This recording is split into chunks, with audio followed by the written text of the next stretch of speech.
예, 제가 정치에 뛰어든 것은 오직 하나입니다. 우리 튼튼한 국방을 키우기 위해서죠. 알다시피 저는 39년 동안 군복을 입고 국가 안위를 위해서 국가 국민에게 헌신해 왔습니다. 전역 후에도 그런 일을 하고 싶었죠. 그래서 튼튼한 안보, 강한 국가를 만들어야 되겠다는 것이 제가 정치에 뛰어든 이유입니다. 그런데 이런 튼튼한 안보, 강한 국가는 국방부나 또는 군대만으로는 안 되죠. 정치 국방력이 뒤따라줘야 됩니다. 정치 국방력이란 법과 제도와 예산으로 뒷받침해줘야 되는 것이죠.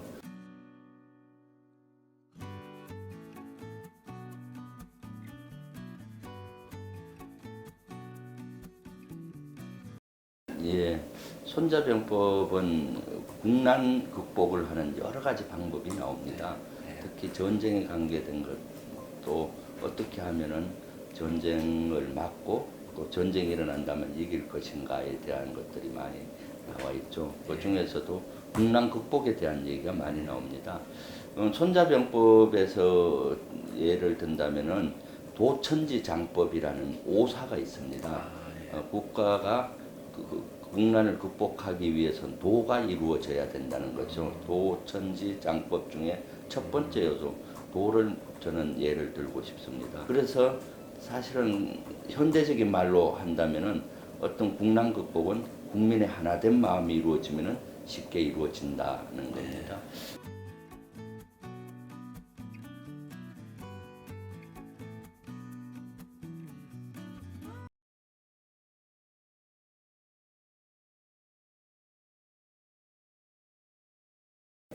제가 더불어민주당에 들어가서 이제 21대 총선을 앞두고 강원도 선대위 부위원장을 맡았습니다.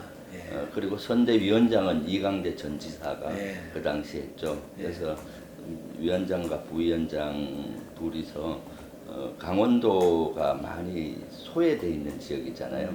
그리고 또 여러 가지 거기는 보수 세력이 많아서 기울어진 운동장이 돼 있죠. 전체 국회의원 8분 중에 민주당은 딱 한 분밖에 없을 정도로 그래서 또 이강대 전 지사님과 같이 강원도 공약을 만들었습니다.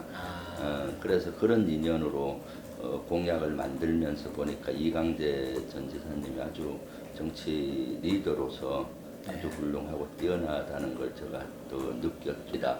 선대위원장으로서 강원도 전체 선거 승리만 담당하지 말고 직접 국회의원 나가서 뛰어야 된다. 이강재 지사가 중학교하고 고등학교를 원주에서 나왔죠. 꿈을 키웠던 거기에 좀 나가는 게 좋겠다 권유를 하게 됐고 후원회장을 좀 맡아달라고 해서 간곡한 부탁도 있고 해서 기꺼이 맡게 됐습니다.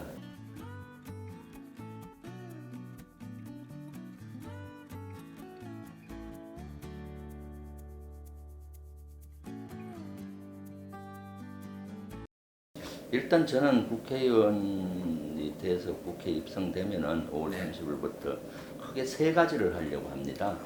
하나는 강한 국방력을 위해서 국방력을 뒷받침하는 법과 제도와 예산을 만드는 그런 국방에 가서 하는 활동이 하나를 열심히 하고요. 두 번째는 국회 차원에서 한미 동맹을 공고히 하는 활동을 하려고 합니다.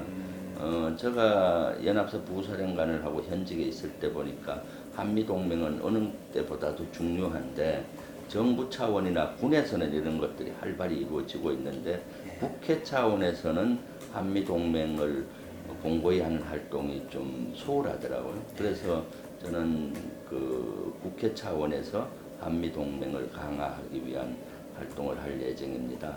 세 번째는 안보는 하나된 마음입니다.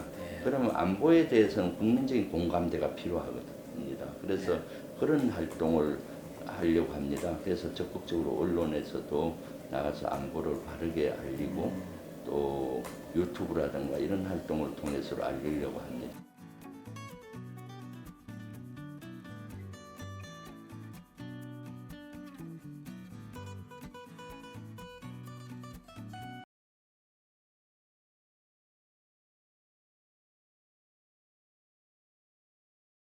지금 코로나19로 인해서 우리가 국민적인 어려움을 겪고 있습니다.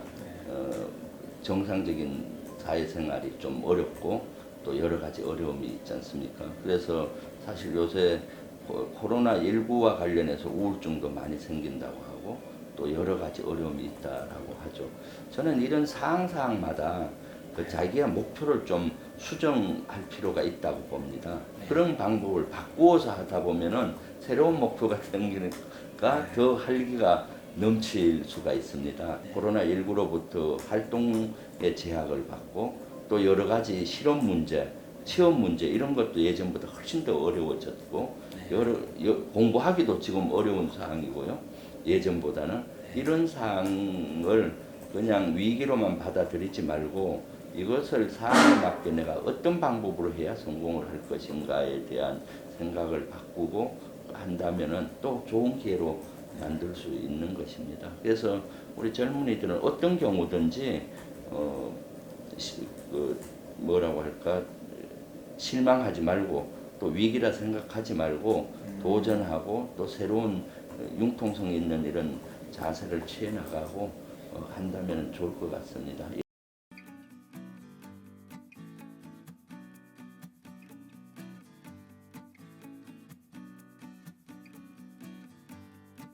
국방과학연구소 ADD는 우리 자주 국방을 하는 데 있어서 그동안 많은 역할을 해왔습니다. 우리가 한 4, 50년 전에는 총안자루를 만들지 못하는 나라에서 지금은 전차도 만들고 비행기도 전투기도 만들고 미사일도 만드는 일은 했죠. 그래서 지금은 세계 군사 6위까지 올라갔습니다. 여기 이렇게 간 때는 ADD 국방과학연구소에서 끊임없이 이렇게 기술을 개발하고 발전시키고 했기 때문에 가능한 겁니다. 특히 군에서 운영하는 무기 체계의 기술은 다른 나라에 수출이 안 됩니다. 그렇기 때문에 국방과학기술연구소의 역할은 앞으로도 점점 저는 중요하다고 생각을 합니다. 그래서 그런 분야를 국방위에 가서 좀 더 역할을 제대로 할 수 있게 예산이라든가 제도라든가 이런 것들을 좀 뒷받침할까 생각을 합니다. 최근에 여러 가지 국방과학연구소에서 다소 좀 문제가 됐던 것들이 있죠. 그런 것들은 다 발본색원하면서 앞으로 잘 갈 수 있게 그렇게 도우려고 합니다.